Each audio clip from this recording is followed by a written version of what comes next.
They're flying fish.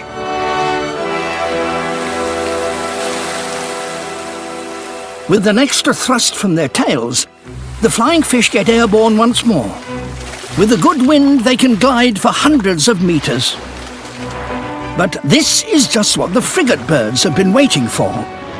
When frigates join the hunt, the flying fish are literally caught between the devil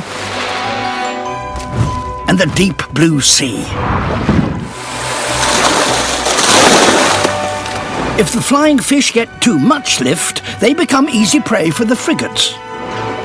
If they dive to evade attack from above, they could fall into the mouths of the Dorado.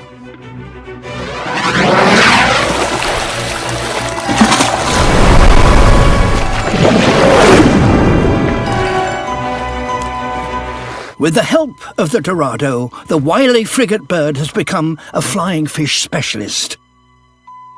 And without getting a single feather wet,